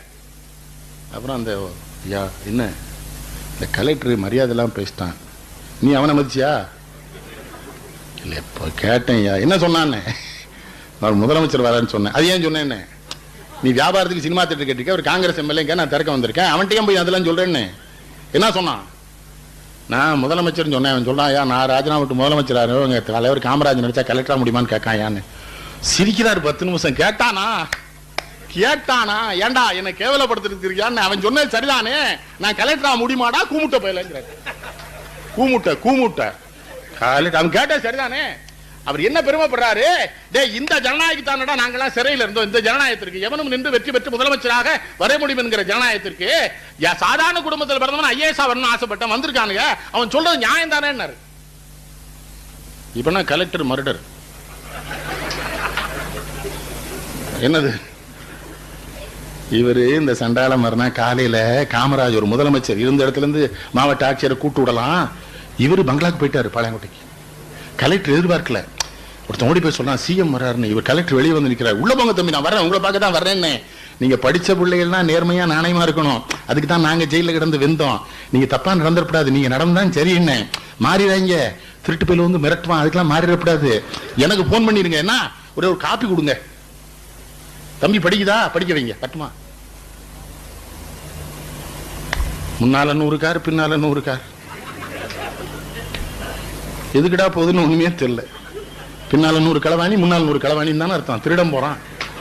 நீங்க என்ன முதலமைச்சர் எப்படி மனுஷன்? சென்னையில மாணவர்களை ஒரு கண்டக்டர் அடிச்சு விட்டான், பெரிய ஊர்வலம் கோட்டைக்கு வந்துட்டாங்க, ஒரு முதலமைச்சர் கீழே வந்தார். என்ன யாருனாரு ஒரு கண்டக்டர், எப்பா அந்த கண்டக்டர் எந்த ரூட்டு கேளுன்னு டிஸ்மிஸ் பண்ணிட்டாரு. பையங்க பூரா தலைவர் காமராஜ் வாழ்க வாழ்கன்ட்டு போயிட்டான். 1 மணி நேரம் கழிச்சு அந்த கண்டக்டர் வந்து நிக்கிறான் ரூம்ல. எந்த ஊர் கண்ணு? செங்கல்பட்டு. எத்தனை பேர்? 7 பேர். எத்தனை பேர்? நான் தான். என்ன பிள்ளை பள்ளிக்கூட சண்டை போடலாமா? கிறுக்கு ஐயா டிஸ்மிஸ் பண்ணிட்டீங்களாமே. அப்படி சொன்னா தானே அவன் போவான். நீ போய் வேற ரூட்ல வேலை பாருன்னு. இது படிப்பல்ல பெரியவர்களே, அறிவு. படிப்பு வேறு அறிவு வேறு. படிப்பு அறிவை தராது, அறிவு இருக்கணும், படிக்கணும். மற்ற தலைவனா பிரச்சனை உண்டு பண்ணிடுவான். இதே பெரிய சிக்கலாகி பஸ் அவனுக்கு உடைச்சி இவன் உடைச்சி தீய வச்சு கொளுத்தி 10 நிமிஷம். எப்படி தலைவர்? காமராஜர் என்ன மெத்த படித்தவரான்னு கேட்டாங்க. சிரிச்சுட்டே சொன்னார் ஒரு மேடையில, நான் எவன்ட்டையும் படிச்சவனே சொல்லலையே, எதுக்கு இதையே சொல்லிட்டு இருக்கானுங்க. நான் சொல்லலைடா, எங்கேயாவது சொன்ன நான் படிச்சேன்னு, ஏன்டா அதே சொல்றானுங்க சொன்னாரு. இந்த தாமிரபரணி ஆறு எந்த இடத்துல உற்பத்தி ஆகிறது என்று எனக்கு தெரியும், இந்த தாமிரபரணி ஆறு எந்த ஊர்களின் வழியாக ஓடுகிறது என்று எனக்கு தெரியும், இந்த தாமிரபரணி ஆற்றிலே எத்தனை இடங்களில் அணை கட்டி இருக்கிறார் என்று தெரியும், அந்த அணையை கட்டியவர் யார் என்று தெரியும், அதற்கான செலவு எனக்கு தெரியும், அது எந்த வருடத்திலே கட்டப்பட்டது என்று தெரியும், இந்த ஆறு ஓடுகிற பாதையில் எங்கெல்லாம் பாலங்கள் இருக்கின்றன என்று எனக்கு தெரியும், அந்த ஆற்றிலிருந்து எத்தனை குளங்களுக்கு பாசன வசதி பெறப்படுகிறது என்று எனக்கு தெரியும், அந்த குளங்கள் எல்லாம் என்னென்ன வரி ஆயத்தீர்வை என்ன என்று எனக்கு தெரியும், இந்த தாமிரபரணி ஆறு ஓடுகிற பகுதியில் எந்தெந்த பகுதியில் என்ன பொருள் விளைவிக்கப்படுகிறது என்று எனக்கு தெரியும், ஆனா எனக்கு பூகோளம் தெரியாதுன்னு. அறிவு. காந்தியடிகளின் சீடர் அவர் தான் இப்படி சொல்ல முடியும். ரொம்ப நகைச்சுவை உணர்வு மிக்கவர் காமராஜ், பல பேருக்கு தெரியாது. பயங்கரமான கிண்டல்காரர். திருப்பூர்ல சத்தார்னு ஒரு புகைப்பட நிறுவனம் இருக்கிறார், வயசாயிட்டு சத்தார், கருப்பா இருப்பார் நல்ல. அவர் இவர் புகைப்படம் எடுக்கிறார், அங்கங்க இருந்து ஒரு 10-20 படம். காமராஜ் அப்படியே நின்றுட்டாரு. இந்தா எதுக்கு எடுக்கிறேன்னு. ஒன்னி எவனாவது பார்க்க போறானா, ஏன்னா அவருங்க இருப்பான் இவருங்க இருப்பான், இதுக்கு எதுக்கு 10 போ. திரும்புறே சிரிக்குது. உட்காருனே கிருக்கன் போட்டோ என்ன போட்டோ எடுக்கிறான் பாரு, அவனு நானும் பாக்குற மாதிரியா இருக்கிறோம். என்ன இப்ப போட்டோக்கே போஸ் கொடுக்குறானே, பேனா வச்சு எழுதுன மாதிரி, டெலிபோன் வச்சு பேசுற மாதிரி, நடந்து வர்ற மாதிரி, விளக்கமாத்த கொண்டு அடிக்கிற மாதிரி. என்னங்கடா புகைப்படத்துக்கு அந்த கிண்டல். ஜெமினி கணேசன் சாவித்திரி யுத்த நிதி கொடுக்க வீட்டுக்கு போயிட்டாங்க, திருமணப்புல கொடுத்துட்டு இருக்காங்க. இந்த போட்டோக்காரர் சும்மா இருக்கணும்ல, அப்படி இல்லைங்க இப்படி இல்லைங்க. ஏ போஸ் கொடுக்க அவங்களுக்கு சொல்லி கொடுக்காங்கிறார். என்ன ஒரு பெரிய செய்திங்க என் வாழ்க்கையில் நான் பட்டது. நான் 68 நகர காங்கிரஸ் செயலாளர் ஆயிட்டேன். அதனாலதான் எங்க தலைவர்கள் யாருக்குமே என்ன தெரியாது. இப்போ அப்பமே ஆயிட்டேன் மத்தியிலா, இவனுக்கு தெரியாது. அப்ப இவர் தோத்து 6 மாசம் கழிச்சு பேச வர்றார். அப்போ வேற ஒரு தலைவர் வந்தார். அவரை பத்தி அவரை வந்து சிலப்பதிகாரம் பேசுகிறது, சங்க இலக்கியம் பேசுறலாம். அந்த கட்சிக்காரங்க சொல்லிவிட்டாங்க. எனக்கு ஒரு வேகம். உன்னை நான் பையங்களை தயார் பண்ணி உண்மை பேசுகிறது, சத்தியம் பேசுகிறது, நேர்மை பேசுகிறது, நாணயம் பேசுகிறது தலைவர் காமராஜர் பேசுகிறார். ஊருக்குள்ள கூட்டம் போட்டுட்டோம். 67 அடி உயர கொடிக்கம்பு போட்டு அதில் சீரியல் லைட் போட்டு சீரியல் லைட் அருந்து உளுந்து மறுநாள் காலையில் ஒரு வராரு. ஒரு முருகன் ஒரு பேர் மேலே ஏறி இரவு கட்டிட்டான். இந்த வந்தே மாதிரிங்கிற கோஷத்துக்கு உண்டான அந்த கோஷம் போட்டோம். இவர் வந்தவொடனே கேட்கிறாரு, ஊருக்குள்ள கூட்டம் போட்ட யாருடாங்கிறாரு.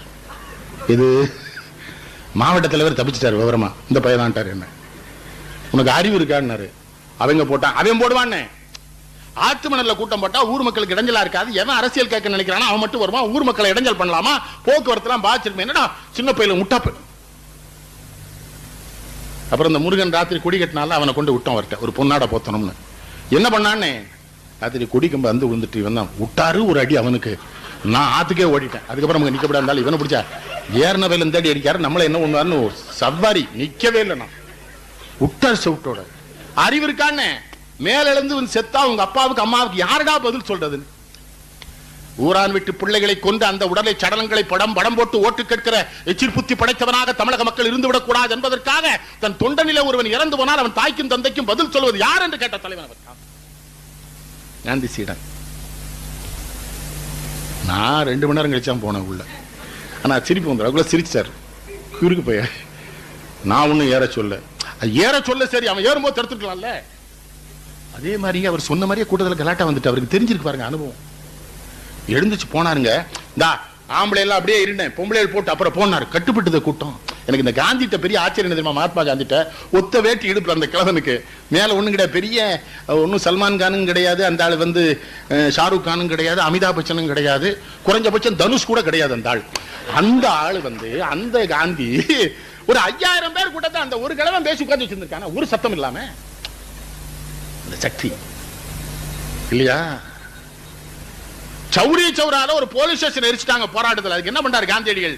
என்ன முதல் குற்றவாளி அதுல சேருங்கிறாரு. ஐயா நீங்க அங்க இல்லையேங்கிறாங்க. நான் அறிவித்த போராட்டத்தில் தானே வன்முறை நடந்தது, அதுக்கு நான் தான் பொறுப்பு. இப்ப அவருக்கும் எங்கள் கட்சிக்கும் தொடர்பே இல்லைன்னு அறிக்கை விட்டுருவான் மறுநாள். சொல்றாரு அதுக்கு பொறுப்பு நான் தானே. அந்த சீடர்ல தான் காமராஜர். நினைச்சு பாருங்க ஐயா. பிஹெச்எல் கொண்டு வரணும்னு முயற்சி பண்றாரு. செக்நாட்டில இருந்து இந்த விஞ்ஞானிகள்லாம் வந்துட்டான். நம்ம அதிகாரிகள்லாம் நல்லவன் பார்த்தீங்களா? தமிழ்நாடு பூரா சுத்திட்டு ஒரு இடத்துக்கு இடம் இல்லைன்ட்டான். அவன் செக்கோஸ்ல கேட்கறான், ஆந்திராவுக்கு போறேங்கிறான். காமராஜ் கேட்கிறாரு, இந்தா ஏன் இடம் இல்லைங்கிறேன்னு. என்ன கேட்கிறான்னு.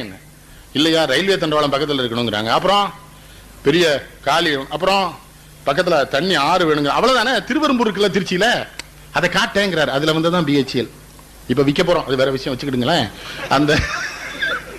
அந்த காமராஜ் கம்பெனி தான் விற்கவே போறானுங்க. அது என்ன பண்றது? நம்ம எல்லாம் காமராஜ் ஒரிஜினல் கம்பெனி. அதான் இவங்க கட்சி போராட்டி கிடக்கு. கம்யூனிஸ்ட் கட்சி வித்துறாத லாபத்தில் நடக்கிறதுனால விற்க போறோம். நீங்க தெரிஞ்சுக்கணும். நஷ்டத்தில் நடந்தா நாங்களே வச்சுக்கிடுவோம் ஒழிச்சு கட்டுறதுக்கு.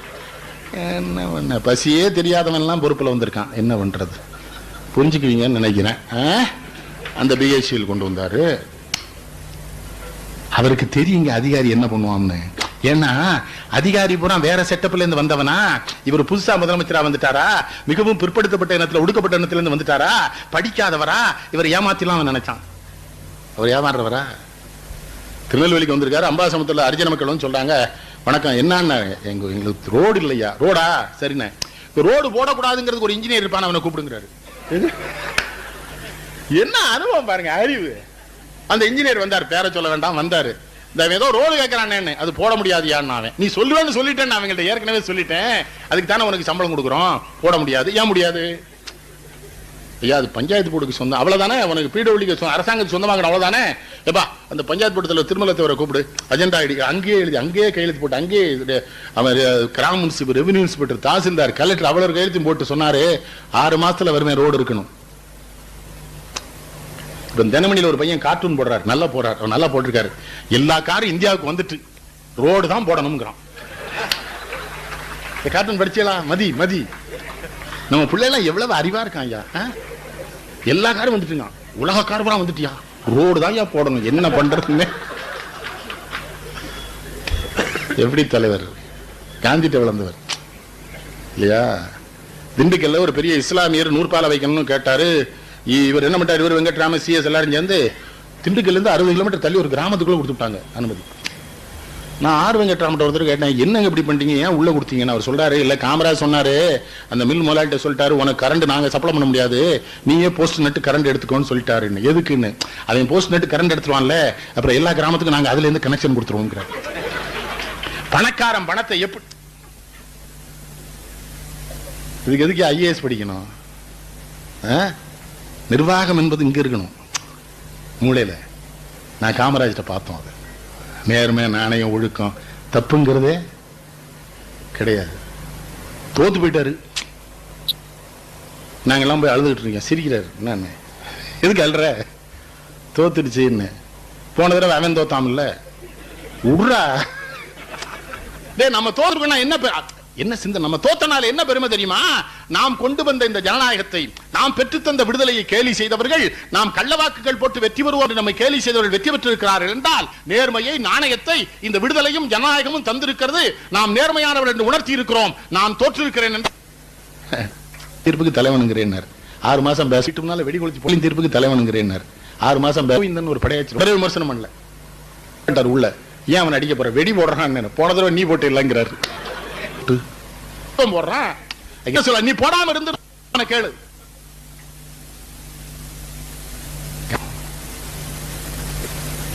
தோத்து அழுறா, மக்களின் தீர்ப்புக்கு தலைவனுங்கிறேன். 6 மாசம் பேச மாட்டான். எதுக்கு ஆட்சிக்கு வந்திருக்காங்க, ஒரு 6 மாசம் அவகாசம் வேணும்னு உடனே விமர்சனம் பண்ணல. ஜெயிச்சா வெற்றி, இல்லைன்னா கள்ள ஓட்டு. நம்ம தலைவனில புரியவே இல்லையே, கள்ள ஓட்டிலேயே வெற்றி பெற்று விட்டார்கள். ஓட்டு நல்ல ஓட்டு, இவன் கள்ள. அதுக்கு அது என்ன பண்ணும்? நாட்டுல பல தப்பான செய்தி சொல்றான். கள்ள சாராயம், அது நல்ல சாராயம் தான். குடிச்சவன் சொல்றான் ரொம்ப டேஸ்டா இருக்கு, நல்லா இருக்குங்க. சாராயம் தப்பா? இவன் கள்ளக்காதலனை கொண்ட பெண் கைதுன்னா, கள்ளக்காதலனோடு சேர்ந்து கணவனை கொண்ட பெண் கைதுன்னா. நான் சொன்னேன், அவன் தானே நல்ல காதலன், ஏன் அவளை கைது பண்ணியேன்னு. இல்ல அவன் இவன் சரியா இல்லாதனால நல்ல காதலனோட போயிருக்கா. அப்ப நீதிமன்றத்தில் நான் நீதிபதியா இருந்தா அவளுக்கு விடுதலை தான். சரியா தான் போயிருக்க கண்ணி, இவன் சரியா வச்சுக்கல. உன்னை நான் சொல்ல ஸ்டாலின், பாரதி சொல்றோம். ஆனெல்லாம் கற்பை விட்டு தவறு செய்தால் அங்கே ஒரு பெண்மை கற்பழிந்திடாதோ, நாணற்ற வார்த்தை என்றோ, வீட்டை சுட்டா நலமான குறையும் தான் எரிந்திடாதோ, பேணும் ஒரு ஆண்மகனின் காதலினை வேண்டி என்றோ பெண்மக்கள் கற்பு நிலை பிறழுகின்றார். காணுகின்ற காட்சியெல்லாம் மறைத்து வைத்து கற்பு கற்பு என்று உலகோர் கதைக்கின்றாரேங்கிறான் பாரதி. ஆம்பளை பேணலன் வைடா, பேன்றவனோட போவா, அது தப்பு இல்லைங்க பாரதி. நம்ம புலவனுக்கு அதை மேடையில சொல்லவே மாட்டோம். ஏன்னா பொம்பளைக்கு விஷயம் தெரிஞ்சிருங்களா, தெரியப்படாது. பாத்தீங்களா, கற்புன்னா உடம்பு சம்பந்தப்பட்டது. பின்னால வந்து கற்பனப்படுவது சொத்திரம்பாமை, சொன்ன சொல் மாறாம இருக்கிறது தான் கற்பு. அந்த அளவுகளை வச்சு பார்த்தா பல தலைவனுக்கு கற்பு கிடையாது. பெண்கள் சரியா தான் இருக்காங்க, இவனுக்கு தான். அவருக்கு இலக்கியம் தெரியாதுமா காமராஜுக்கு. எல்லாம் படிப்பார், வெளியே சொல்ல மாட்டார். அவர் அதை பகட்டா சொல்ல தெரியும். நீங்க சேலம் மாவட்டத்தில் சுற்றுப்பயணம், சுற்றுப்பயணம் அந்த பெரிய பெரிய ஆட்டம் கூட்டு போய் சாப்பாடு போடுவாங்கல்ல, சாப்பாடுலாம் போடுறானு வைக்கிறானுங்க. சேலம் மாவட்டத்துல இருந்து வெளியே போகும்போது சொல்றாரு இந்த மாவட்ட தலைவன்ட்ட, என்ன உங்க ஊர்ல எல்லாரும் அரக்கண்ணப்பனா இருக்கான்ட்டு போயிட்டாரு. அவர் பாட்டு போயிட்டாரு, இவன் கிடந்து புலம்புறான். யாரு, வக்கீலுக்கு படிச்சவன். அரக்கண்ணப்பன்னார என்னது? அவர் என்ன சொல்லியிருக்கிறாரு, கண்ணப்பன் சிவபெருமானுக்கு உணவு படைச்சான், அந்த அன்போட படைச்சான். ஆனா எப்படி படைச்சான்னா, அவருக்கு என்ன பிடிக்கும்னு படைக்கல, இவனுக்கு என்ன பிடிக்குமோ அதை படைச்சிட்டான். ஆனா உங்க ஊர்ல எல்லா பேரும் அவனுக்கு பிடிச்சதானே எனக்கு வச்சான், எனக்கு பிடிச்சேன்னு ஒரு பேருமே கேட்கலையே. ஒண்ணு, அதுல ஒரு அரக்கண்ணப்பன். இன்னொரு அரக்கண்ணப்பன் என்ன சொன்னாரு, அந்த கண்ணப்பன் எந்த எதிர்பார்ப்புமே இல்லாம சிவபெருமானுக்கு படைச்சான். இவன் எல்லா பயிலும் எதிர்பார்ப்புல இல்லாடா எனக்கு முதலமைச்சர் கூட்டி சாப்பாடு பட்டான் அரக்கண்ணப்பன். அங்க போறாரு விழுப்புரம் அந்த மாவட்ட பக்கம் போகும்போது, சீனிவாச படாஜி மாவட்ட தலைவர் பூராகவும் கூட போறாரு மந்திரி. ஏன் படையாச்சு, ஏன் உங்க ஊர் பயிலாம் திருன்னு வர தெரியுமா ஊர் பேருன்னு கேட்டிருக்காரு. அவர் சொல்லியிருக்காரு, எனக்கு வயல்ல நெல்லு போட்ட விளையுமா கரும்பு போட்டு விளையுமான்னு கேள்வி சொல்லணும், இதெல்லாம் எனக்கு தெரியாங்கிறாரு சீனிவாச படாச்சு. சிரிச்சே சொல்லாரு, இங்க தானப்பா நாவுக்கரசர் வள்ளலார்லாம் பிறந்தாங்க, அதான் திரு சேர்க்கிறான். அவரை படிச்சவனான்னு கேட்டாங்க. நல்லா ஆங்கிலம் தெரியும். எங்க டெம்ப்ளர்னு ஒரு வெள்ளை மேஜர் ஜெனரல் மலையா நாட்டில், மலையா சிங்கப்பூர் மலையா சேர்ந்து இருக்கும்போது அவன் தாங்க அதிகாரி. இவர் அங்க போறாரு, அங்க இருக்கிற வரதராஜ நாயுடு என்ன சொல்றாரு, கோடு சூட்லாம் தைச்சு வந்தா தான் பாப்பேங்கிற ஒரு மாட்டேன் போயிட்டாருங்க. காந்தி சீடர் மறந்துறாங்க. லண்டன் வட்ட மேஜ மாநாட்டு காந்தி அப்படி தானே போனாரு. சொன்னால ராஜாவை பார்க்கணும் அந்த ஆடையெல்லாம் போனா அவர் சொல்லிட்டாரு, நான் இந்திய நாட்டு மக்களின் பிரதிநிதி, இப்படித்தான் வருவாங்க, ராஜா சம்மதிப்பானான்னு போனேன். அதான் ஆண்மை வேணும். இப்ப எல்லாரும் கோட்டு சூட்டு டை கட்டி போட்டோ எடுத்து போட்டோ போட்டுக்கிறானே. கோட்டு சூட்டுக்கு டைக்கு இவனுக்கு என்னையா சம்பந்தம்? தமிழனுக்கு பிறந்தவனுவா? ஒரு ஆசை மனுஷனுக்கு. எது போட்டோ அப்படித்தானே போடுறாங்க, டையெல்லாம் கட்டி போட்டோம். நம்ம தலைவர் தாங்கிறான். என்னடா தமிழ் உடையிலே உங்க தலைவர் இல்லையேன்னு. இல்ல ரொம்ப நாள் ஆங்கிலேயர்கிட்ட அடிமையா இருந்தது நினைவுபடுத்துறாருங்கிறான். அது விவரம் சொல்றான் பாருங்க. ஒரு இது நினைவு காந்தி மாதிரி இவரு. ஆனா காந்தியோட மன்னர் கை உலகத்தில் முதல்ல சூரியனை அஸ்தமிக்காத சாம்ராஜ்யம் நீங்க சொன்னீங்களே, அந்த இங்கிலாந்து மன்னன் முதல்ல ஒரு அரை நிர்வாண பக்கரியின் கையை குளிக்கிறான்னா அந்த சரித்திரத்தை அந்த காந்தி தானே ஏற்படுத்தினாரு. இவர் காமராஜ் அங்க போயிருக்காரு டெம்ப்ளரை பார்க்க. டெம்ப்ளர் இவர்கிட்ட 2 மணி நேரம் பேசுங்க. டெம்ப்ளர் இவர் மட்டும் இங்கிலீஷ் சரியான பேச முடியுமா? அவன்கிட்ட பேசி முடிச்ச வந்தவன் டெம்ப்ளர் சொல்லியிருக்கானா, அவர் ரொம்ப அற்புதமான மனுஷன்டா அவங்க ஆளுன்னு இருக்கான். அவருக்கு இங்கிலீஷ் தெரியுமான்னு கேட்பான். தெரியும், நல்ல இங்கிலீஷ் தெரியும். சில தலைவனுக்கு இங்கிலீஷ் எழுதி கொடுத்து வாசிக்காம பெரிய துன்பமா இருக்கு. எது உங்களோட லேர்ன் சொன்னாங்க பாத்தீங்களா? லேர்ன் என்னது இங்கிலீஷ் நல்லா பாத்தீங்களா? லேர்ன் பண்றதே எப்படி இருக்கு? லவ் பண்ணணும். எல்ல வந்து லவ்க்கு வச்சுக்கணும். ஏன் அதான லேர்னு. லூட்டுக்குள்ள ஏன்னு வச்சிருக்கான். லூட் ஆங்கிலத்தை ரசிச்சு படிச்ச ஒரு சாதாரணமா. அது மட்டுமல்ல, ஹம்ப்ரி வராரு, அமெரிக்க தூதர். அவர்கிட்ட 1.5 மணி நேரம் பேசிருக்கா தனியா. கேரளாவுக்கு போனா சங்கரோட பேசுவார். அங்க போனா சஞ்சீவ ரெட்டியோட தெலுங்கு தெரியும், சொல்ல மாட்டார் மேடையில வந்து. பாளையங்குட்டியில் ஒரு பெரிய மாநாடு. எங்க தலைவன் என்ன பண்ணிவிட்டான், எங்கள் தலைவன் காமராஜன் தலை இமயத்தில் இருக்கிறது, கால்கள் குமரியும் கைகள் கடற்கரைன்னா. எல்லாம் மென்டலு. ஏன் மென்டலுங்க இவர் மேடையில இருந்து லூசு போயில. நான் அரக்கனுக்கு பிறந்தவனா? தலை அங்க கால் இங்க. லூசு லூசு எம்ஏ படிச்சிருக்கான்னு ஒன்னு பேச விட்டா என்னடா லூசு தரமா பேசிக்கிட்டு இருக்கிற அப்படின்னு ஒரு ஹிண்டு பத்திரிகை எடுத்து கொடுக்காரு. ஹிண்டு பத்திரிகை கொடுத்தால ஒரு செய்தி வந்திருக்கு, இதை சொல்ற படிச்சபையா சிரிக்காரு. தலை எமயத்துல இருக்கான், அடக்கு இருக்க. மகிழ்ச்சி ஆயிடுது அவருக்கு. புகழுகிற பொழுதே எச்சரிக்கையாயிருவார். சொல்லுவார், அவனை கொஞ்சம் கவனிச்சுங்கடா பாரு எங்களை கூட்டி. எதுக்குன்னு ரொம்ப புகழ்றான், ஏதோ தப்புன்றான் போல தெரியுது, கவனி. புகழுக்கே அடிமையாயிட்டானுங்களே. நம்மையே சில நேரம் ஒரு ஆட்டு ஆட்டிடுறாங்களே. ஐயா தமிழ் கடல்ங்கிறான். அப்பவுமே நான் எச்சரிக்கையாரு, ஆகா ஏதோ கொல்றதுக்கு ஏற்பாடு பண்றான். நம்ம கடலும் கிடையாது வாய்க்காலும் கிடையாது, விடுங்கடா, அடிச்சிட முடியுமா தமிழை மொத்தமா? உங்களுடைய பிறந்து உயர்ந்தோர் தொலைவழங்கி வெங்கொழின் யானை திருவிழா கட்டு வாங்க ஒரு மின்னைய தனியாளி வெங்கதோடு யானை எது தன்னேறில்லாத தமிழ்ங்கிறான். சங்ககால புலமை. எப்பேற்பட்ட மொழி அது? அதான ஸ்டாலின் மேல எனக்கு பாசம். தமிழுக்கு கலைக்களஞ்சியம் கொண்டு வந்ததே காமராஜரும் பக்தவச்சலம் தானையா. தமிழுக்கு கலைக்களஞ்சியம். தமிழ்நாடுன்னு முதல்ல காங்கிரஸ்க்கு பேர் வச்சாங்க, தமிழ்நாடு. இன்னொரு விஷயம் சொல்லட்டுமா? பெரியாரும் ஜீவாவும் காந்தியடிகளை எதிர்த்தது போலவே ராஜாஜிக்கும் காமராஜருக்கும் தமிழ்நாட்டில காங்கிரஸ் கட்சியில தகராறு இருக்கிற பொழுது போன காந்தியடிகள் என்ன பண்ணிட்டாரு, அரிஜன் பத்திரிகையில there is a clique against ராஜாஜின் தமிழ்நாடு காமராஜர் எழுதிட்டாரு. மறந்துடாதீங்க. காந்தியடிகளை எதிர்த்தார் காமராஜர். கிளிக்னு எழுதினத காந்தியடிகளை திரும்ப பெற வைத்த ஒரே தலைவன் தமிழ் தலைவன் காமராஜர் தான். காந்தியடிகளை அந்த வார்த்தையை திரும்ப பெற வச்சார். எப்படி நீங்க கிளிக்னு எழுதலாம்? இல்ல ரெண்டு ரசிகனும். நீங்க தலைவன் தான் சொன்னாலும் எதுக்குற காமராஜர், நம்ம தப்பு பண்ணிட்டோம் தொண்டன் சொன்னோன்னே கேட்டு திருத்துற காந்தி இருக்கா? கல்யாண வீட்டுக்கெல்லாம் தலைவர்களை கூப்பிடாதீங்க. என்னெல்லாம் கல்யாண வீட்டு கூப்பிட்டா நான் வரமாட்டேன்றேன். சாயங்காலம் வர என்ன விட்டுரு. திருமண வீட்டில் கண்டமான பேசுறானு. அந்த பெண்ணின் இடுப்பான், அந்த பெண்ணின் மெலிந்த இடையை பார், அவருடைய இடுப்பான மார்பகங்களை பார், எங்கள் தோழன் கொடுத்து வைத்தவன்கிறார் தலைவர். நல்லா இருக்கா ஸ்டாலின்? அது இல்லைன்னா கல்யாண வீட்டுல போய் இலங்கையின் தமிழ் பெண்கள் கற்பழிக்கப்படுகிறார்கள். பொண்ணு பதறா. என்ன கல்யாண வீட்டுல கற்பழிப்புன்றான்? என்னடா துன்பமா இருக்கு. தமிழ்ல சொல்லியிருக்குதா? நீல விதாரத்தின் நித்தலப்பும் பந்தரங்கள் வானூர் மதியம் சகடனைய வாரத்து சாலியரும் இந்த கையாளை மாமது பார்ப்பான் மறைவழி காட்டிடன்னு சொல்லிட்டே வர இளங்கோடிகள் என்ன சொல்றான்? தீதருகன வாழ்த்திங்கிறான். எடுத்த உடனே தீமை இல்லாம வாழுன்னு வாழ்த்தினாங்கல்ல, அதான் வாழ்க்கையே தீமையா போயிடுதுங்கிறான். நல்லதுதான் சொல்லணும் கல்யாண வீட்டுல. பொண்ணு பெரிய மனுஷியானதுக்கு பெரியார் படத்தை வச்சுட்டானா எங்க ஊர்ல.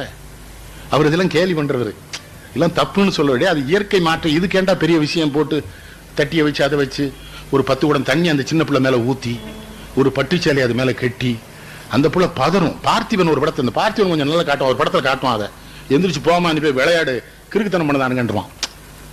அவன் கொஞ்சம் ஒரு மாதிரி. இந்த பார்த்திபன் ஒரு நடிகன் இருக்கிறானே, கொஞ்சம் வித்தியாசமான எண்ணங்கள் தான் இந்த சீதாவோட வாழ்ந்திருக்கலாம், விட்டுட்டான்.